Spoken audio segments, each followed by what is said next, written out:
తెలుగు శ్రోతలకు నమస్కారం. మైసులో నేనమ్మ అమ్మని అవతల నుంచి లక్ష్మీకాంతమ్మ గొంతు. నువ్వు అల్లుడు గారు పిల్లలు క్షేమమే కదా? మరి పండక్కి ఎప్పుడు బయలుదేరతారు? భోగినాటికి ఒక రోజు ముందే వచ్చేయండి. అలాగేలే అంది సులోచన. ఆమె లక్ష్మీకాంతమ్మ పెద్ద కూతురు. సంభాషణ చివర్లో మరీ వచ్చేటప్పుడు నా పుల్లకమ్మలు మర్చిపోవు కదా అంటూ ముగించింది లక్ష్మీకాంతమ్మ. లక్ష్మీకాంతమ్మ పొల్లకమ్మల మాట ఎత్తగానే సులోచనకి ఒళ్ళు మండింది. ఈమెకు పొల్లకమ్మల గొడవ తప్ప ఇంకోటి జ్ఞాపకం రాదేమో. వాటి కోసమే పండక్కి పిలుస్తుందా ఏంటి అనుకుంది. మనిషికి డబ్బు ఎక్కువైనప్పుడు, అందున అవతలి వ్యక్తి తనకన్నా కాస్త తక్కువలో ఉన్నాడని తెలిసినప్పుడు వెంటనే బాంధవ్యంలో మాధుర్యం కన్నా గర్వంలో కాఠిన్యమే పైమెట్టులో ఉంటుంది. అప్పుడు అన్ని అవమానాలు అపోహలే. మరి వరండాలో క్రేన్ ఉయ్యాల్లో ఊగుతూ పరిపరి విధాలుగా ఆలోచిస్తుంది సులోచన. అసలు ఆ కమ్మలు తన దగ్గరుంటే ఎవరికి ఏం నష్టం వచ్చిందంట? అమ్మ దగ్గరుంటే మాత్రం అమ్మ వాటిని పెట్టుకుంటుందా? బీరువాలో పెట్టి పూజ చేయాల్సిందే. ఇప్పుడెందుకో వాటిని తన దగ్గర నుంచి లాగేయాలని పట్టుబట్టి కూర్చుంది అనుకుంది. ఎందుకేమిటి? తనకు తెలియకుంటేగా సువర్చలకి దారాదత్తం చేద్దామనే తల్లి ఆ కమ్మలు అడగడం. అన్ని వస్తువుల్లానే ఇవి కూడా సువర్చల పాలు కావాల్సిందే. అక్కసుగా ఉయ్యాల స్పీడు పెంచింది. సువర్చల లక్ష్మీకాంతమ్మ రెండో కూతురు. సులోచన కన్నా చిన్నది. ప్రస్తుతం సులోచన తన భర్త పిల్లలతో విజయవాడలో ఉంటున్నది. హై స్కూలు చదువుతున్న పిల్లలిద్దరినీ రెసిడెన్షియల్లో చేర్పించింది. భర్త బిజినెస్లో స్థిరపడ్డాడు. సులోచనకి కూడా బ్యాంకులో ఉద్యోగం.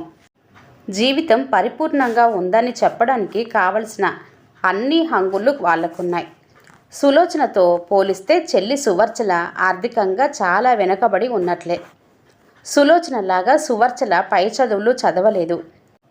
విద్యావంతుణ్ణి ధనవంతుణ్ణి ప్రేమించి పెళ్లి చేసుకోలేదు.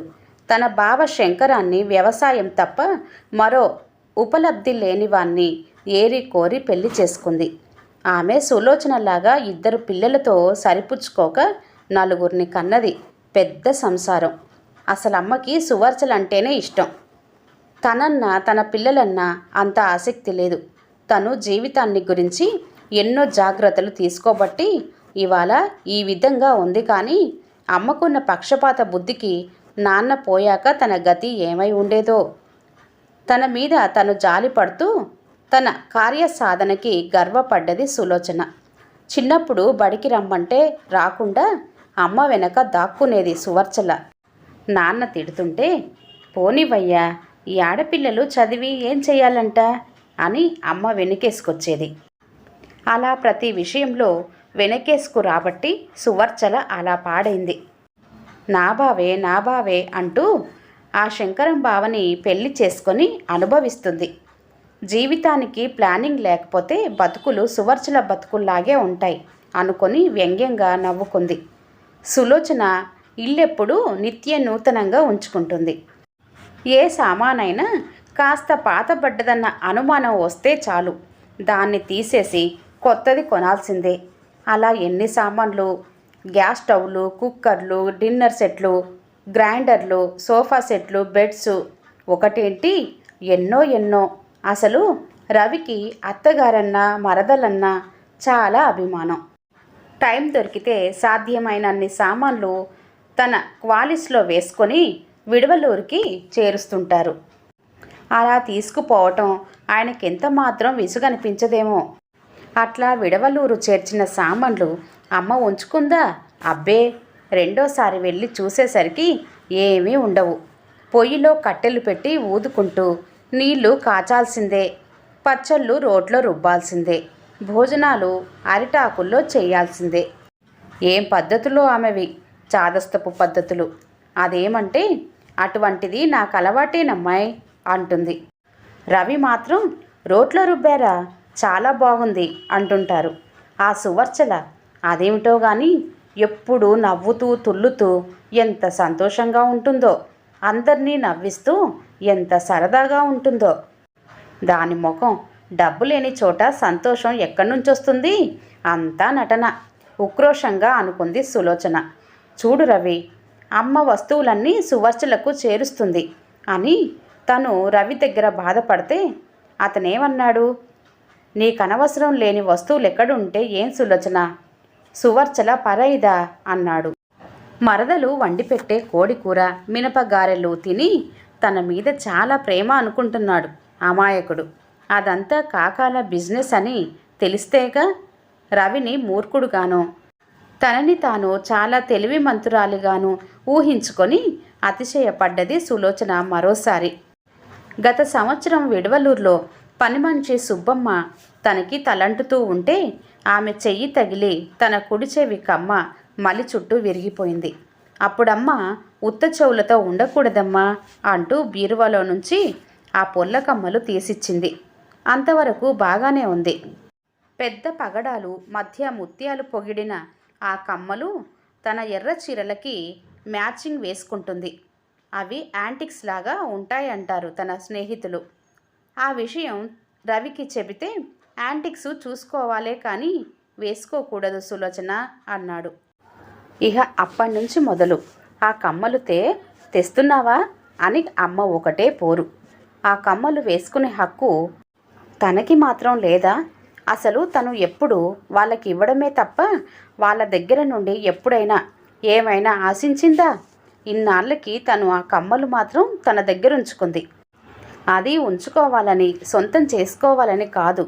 అమ్మ అవి కావాలని పట్టుబట్టే కొలది తనకి పట్టుదల పెరుగుతుంది. తన చెవులకున్న ఆ పొల్ల కమ్మలని చేత్తో తడుముకుంటూ అనుకుంది. ఆ భాగ్యమ్మ పిన్నికి మాత్రం ఎల్లకాలం విడవలూరులో తల్లి ఇంట్లో ఏం పని? 3 కొడుకులున్నారే, ఎవరో ఒకరి దగ్గర ఉండొచ్చుగా. ఆహా, ప్రపంచంలో అక్కంటే ఇంకెవరికి ప్రేమ లేదు, ఒక భాగ్యమ్మ పిన్నికి తప్ప. నాన్న పోయాక పర్మినెంట్గా తమ ఇల్లు చేరిపోయిందామె. పైగా మా అక్కనొదిలి నేనెప్పుడూ లేనమ్మా, చచ్చిందాకా ఒకరికొకరం ఉండాల్సిందే అంటుంది. అదేం ప్రేమలో మరి. భాగ్యమ్మకు లక్ష్మీకాంతమ్మకు వయసులో దాదాపు 14 ఏళ్ళు తేడా ఉంది. భాగ్యమ్మ పుట్టగానే తల్లి పోవడంతో చెల్లెలి పూర్తి బాధ్యత తనే తీసుకుంది. లక్ష్మీకాంతమ్మ ఆ కారణం చేత అది అక్క చెల్లెళ్ళ అనుబంధం కాక తల్లి కూతుళ్ళ బంధమైంది. తను దగ్గర లేకపోతే అక్కనెవరు చూసుకుంటారు అనుకుంటుంది భాగ్యమ్మ. 3 కొడుకులు మంచి ఉద్యోగాల్లో ఉన్న వాళ్ళ దగ్గరికి చుట్టపు చూపుగా మాత్రం వెళ్తుంది. అసలు తనకి సువర్చలంటే కుల్ల, తనకంటే బాగుంటుందని ఈర్ష్య. అమ్మ సువర్చలకేదైనా వస్తే తనకేంటి బాధ? అమ్మ వస్తువులు వాడుకోలేదనా? సువర్చలంటే అసూయ చేత ఎందుకు తను బాధపడుతుంది? ఇట్లాంటి అంతర్మదనం జరిగినప్పుడు ఆమె అంతులేని అశాంతికి లోనవుతుంది. వాళ్ళంతా ఒకరికొకరు తోడై తన మీద కుట్రలు పన్నుతున్నారనిపిస్తుంది. తనని వెలివేశారనిపిస్తుంది. రవి కూడా తన బాధ సరిగ్గా అర్థం చేసుకోలేదనిపిస్తుంది. ఈ విశాల ప్రపంచంలో తను ఒంటరి, తనకెవరూ లేరు. తన పిల్లలని ఎవరూ ప్రేమించటం లేదు. తన అశాంతికంతా అమ్మే కారణం. ఈ నిర్ణయానికి వచ్చేశాక తల్లి మీద అక్కసు తప్ప మరేం మిగలదు సులోచనకి. ఆమె ఆలోచనలతో సతమతమవుతూ ఊగిసలాడుతుండగానే రవి వచ్చాడు. తనకు అర్జెంటు పనులున్నందువల్ల ముందు పిల్లలను సులోచనను వెళ్ళమని తాను సంక్రాంతి రోజు సాయంత్రానికి విడవల్లూరు చేరుకుంటానని చెప్పారు. తను ముందే నిర్ణయించుకున్న ప్రకారం కావాలని ఆ పుల్లకమ్మలు మర్చిపోతూ పిల్లలతో విడవల్లూరు బయలుదేరింది సులోచన. లక్ష్మీకాంతమ్మ సంక్రాంతి పండుగను తన భర్త లాగానే విపరీతంగా ప్రేమిస్తుంది. నెల్లూరు జిల్లాలో పెద్ద పండుగ అని పిలువబడే ఈ పండుగకి కోస్తా జిల్లాల లాగానే చాలా హడావుడి ఉంటుంది. ఎంత పేదలైనా అరిసెలు చేయడానికని రోట్లో బియ్యాలు రుబ్బుతూ కనిపిస్తారు. వాటితో పాటు లడ్లు, మురుకులు కూడా చేస్తారు. అవి అందరికీ పంచుతారు. అందరూ కొత్త బట్టలు కొంటారు. పిల్లలు కొన్ని రోజుల ముందు నుంచే చెత్త చెదారాన్ని కంపను చేర్చిపెట్టి భోగి మంటలు వేయాలని ఉబలాట పడతారు. ఆ మంటల్లో తేగలు కాలుస్తారు, పొంతలతో నీళ్లు కాస్తారు. రైతు కుటుంబాల్లో తమ వద్ద పనిచేసే పాలేర్లకు, పని వాళ్ళకి కొత్త బట్టలు ఇవ్వడమే కాక కడుపు నిండా భోజనాలు పెడతారు. అయితే సంస్కృతులు మారుతుండడంతో పండగ నిర్వహణ కొంతవరకు పలచబడ్డదనే చెప్పాలి. అయినా పాత వాసనలు వదలని లక్ష్మీకాంతమ్మ లాంటి వాళ్ళు మాత్రం ఆనాటి పరంపరను ఇంకా కొనసాగిస్తూనే ఉన్నారు. సులోచన ఇంట్లోకి చేరగానే రహస్య గూఢచారిణిలాగా ఇంట్లో ఏమేం వస్తువులున్నాయి, ఏ వస్తువులు సువర్చలకు ఇవ్వబడ్డాయి అనే విషయాలు గమనిస్తుంటుంది. అయితే ఈసారి మాత్రం ఆమెకు తన తల్లిని గమనించడానికే సరిపోయింది. కారణం, లక్ష్మీకాంతమ్మ బాగా చిక్కిపోయి నల్లబడ్డది. పిల్లలను చూసి లేని ఉత్సాహం తెచ్చుకుందని తెలిసిపోతూ ఉంది. అక్కకి మధ్య ఆరోగ్యం బాగాలేదు సులో అన్నది. ఏమైంది అడిగింది సులోచన. పని చేస్తూ చేస్తూ హఠాత్తుగా నీరస పడిపోయి పడుకుంటుంది. పొలం వెళ్ళిన రోజుల్లో జ్వరాన పడుతుంది. డాక్టర్కు చూపించారా? నెల్లూరులో చూపించాము. మద్రాసుకెళ్ళి అన్నీ చెకప్ చేయించుకోమన్నారు. భాగ్యమ్మ చెప్పింది విన్నాక ఆలోచించింది సులోచన. పిన్ని మాటల సారాంశం తనని చెకప్ చేయించమనేగా. విజయవాడ నుంచి తామర తంపరగా వచ్చి పడుతున్న వస్తువులు, పొలంలో పంట, ఇతర రాబడులన్నీ చెల్లెల్ని పరం చేస్తూ ఉందిగా. అంత మాత్రం చెకప్ చేయించలేరా? ఎక్కడో ఉద్యోగం చేసుకుంటున్న తను వస్తే కానీ ఆ చెకప్ జరగదా? వీళ్ళంతా ఎంత అవకాశవాదులో అమ్మకి ఇప్పటికైనా తెలిసొచ్చిందా? సంక్రాంతి పండుగ రోజు సువర్చల వంగపండు రంగు చీర కట్టుకుంది. అరే, ఇది తను మొన్న విజయవాడలో అమ్మకి కొనిపెట్టిన చీర. ఎవ్వరికి ఇవ్వకమ్మా అని చెప్పి మరీ ఇచ్చింది. అయినా అది సువర్చల పాలైంది అనుకొని బాధపడ్డది సులోచన. ఆ బాధతో కోపంతో పండగ నాడు భోంచేయనని మొరాయించి మూల గదిలో పట్టె మంచం మీద ముసిగేసింది. లక్ష్మీకాంతమ్మ కంగారుగా కూతుర్ని చేరి, అదేంటమ్మాయి, పండగ నాడు భోంచేయకుండా లేలే అంది. కాసేపు బతిమలాడించుకున్నావు. అమ్మా, నువ్వెప్పుడైనా నా మాట విన్నావా అడిగింది సులోచన. అయ్యో, నీ మాట కాక ఇంకెవరి మాట వినాలమ్మా నేను? మీ నాన్నలాగానే నీకు ముక్కు మీద కోపం. నా బుజ్జి తెలివి కదూ, లేమ్మా. మరి ఆ చీర సువర్చలకెందుకిచ్చావు? ఓస్, దానికే నా కోపం. బిడ్డకి చీర కొని సంవత్సరమైందమ్మా. మనమందరం కొత్త బట్టలు కట్టుకొని దానికి లేకపోతే అందరి ముందు మనకే కదమ్మా అవమానం. నా దగ్గర బోలెడన్ని వెంకటగిరి చీరలు మూలుగుతున్నాయి. పెద్దదాన్ని ఏది కట్టుకుంటే పండగ జరగదు? మొన్న మిరపతోట మీద వచ్చిన డబ్బులన్నీ శంకరానికి, పిల్లలకి కూడా బట్టలు కొన్నాను. నీకు ఇక్కడివి నచ్చవని నీకు పిల్లలకి ఇదో ఈ 3,000 అట్టి పెట్టాను. అల్లుడు గారికి వేరే. నువ్వు విజయవాడ వెళ్ళాక కొనుక్కోమ్మా. బొడ్లో నుంచి 3,000 రూపాయల నోట్లు తీసి బెడ్ మీద పెడుతున్న తల్లిని చూసి సిగ్గుపడింది సువర్చల. తనకివ్వలేదనా తను కోప్పడుతున్నది? ఇచ్చినదిచ్చినట్టు అన్నీ చెల్లెలకి దోచిపెట్టవద్దనేగా తను చెబుతుంది. అయినా ఆ మాట పైకి అనకుండా ఇలా డబ్బులన్నీ వృధా చేస్తే నీ ఆరోగ్యానికి కావాల్సి వస్తే అవసరానికి ఎవరిస్తారు? నాకేమీ అక్కర్లేదు అంది. నేను ఇంకా బతికి ఏం చెయ్యాలమ్మా? ఎప్పుడెప్పుడా మహానుభావుణ్ణి చేరుదామా అని చూస్తున్నాను. నాకే డాక్టరు ఏ మందులు అవసరం లేదు అని దీనంగా చెబుతున్న తల్లిని చూస్తే సులోచన మనసు కరిగి నీరైంది. మాట్లాడకుండా లేచి భోజనానికి నడిచింది. ఆ సాయంత్రం పెరట్లో కరివేపాకు కోస్తున్న సులోచన కాలు జారి పడడంతో కాలు బెనికింది. సువర్చల ఆమెని మెల్లిగా ఇంట్లోకి నడిపించుకొచ్చి కాలు మర్దన చేసింది.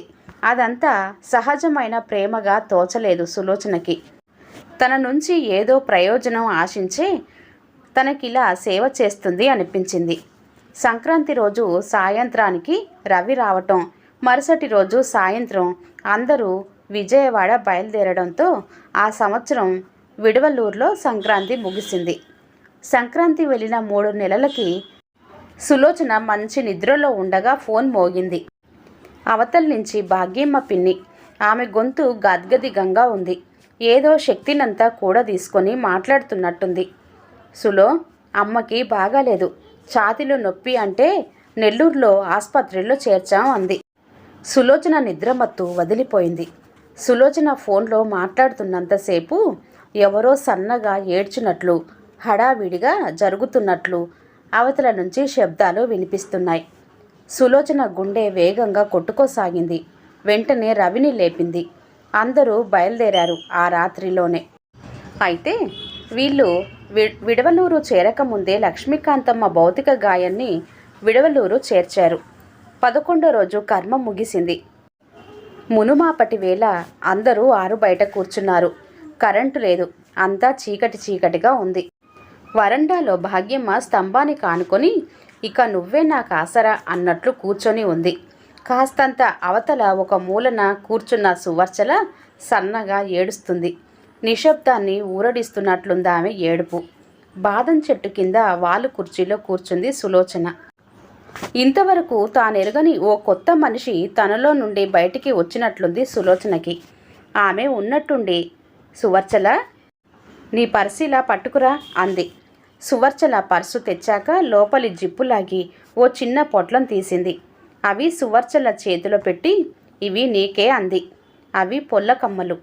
సువర్చల వాటిని చూసి ఆశ్చర్యపోతూ, ఇవి నీకిమ్మని అమ్మ నాతో చాలాసార్లు చెప్పింది అంది. భాగ్యమ్మ పిన్ని గబగబా దగ్గరకొచ్చి వాటిని చూస్తూ, పొల్లకమ్మలు పాపం బావగారు దగ్గరుండి కంసాలి చేత చేయించినవి. తను చనిపోయేటప్పుడు ఇవి వేసుకోవాలని అంటుండేది అక్క. అందుకే కాబోలు అపస్మారక స్థితిలో కూడా చెవులు తడుముకుంది. ఇవి నీ దగ్గరున్నట్టు నాకు తెలియదే. కానీ అక్క ఒక్క విషయం మాత్రం స్పష్టంగా చెప్పేది. తన తదనంతరం అవి పెద్దమ్మాయివని అంటూ నిట్టూర్చింది. అనేక సంవత్సరాలుగా పొడిబారి ఉన్న సులోచన గుండెలో తడి, భరించలేనంత తడి, నిరంతర జీవ ఊటలాగా ఉబుకుతున్న తడి. అంత తడిని ఇముడ్చుకోలేని ఆమె గుండె ఆ తడిని అశ్రువులుగా మార్చి వెలుపలికి పంపింది. అక్క ఏడవటం ఎప్పుడూ చూడని సువర్చల కంగారు పడుతూ ఆమెని గట్టిగా కౌగిలించుకొని, అక్క అంది. ఇన్నాళ్ళు సులోచనకి సువర్చలకి మధ్యనున్న పెద్ద గోడను కూరదోసిందా కౌగిలి. వాళ్ళిద్దరి మధ్యనున్న ఎన్ని యోజనాల దూరాన్ని మాయం చేసిందా కౌగిలి. అంతేకాదు, ఆ కౌగిట్లో తానెన్నడూ ఎరుగని వెచ్చదనాన్ని, భద్రతను పొందగలిగింది సులోచన. కళ్ళెత్తి చూసిన ఆమెకి సువర్చల ముఖంలో తన అమ్మ నాన్న ఇద్దరూ మసక మసకగా కనిపించారు. కథ సమాప్తం అండి. కథ పేరు తడి. రచించిన వారు ఏ పుష్పాంజలి గారు. కథ కనుక నచ్చినట్లయితే లైక్ చేయండి, షేర్ చేయండి. అలాగే మరిన్ని మంచి కథల కోసం ఛానల్ని సబ్స్క్రైబ్ చేసుకోండి. మరొక మంచి కథతో మళ్ళీ కలుద్దాం. అంతవరకు సెలవు. నమస్తే.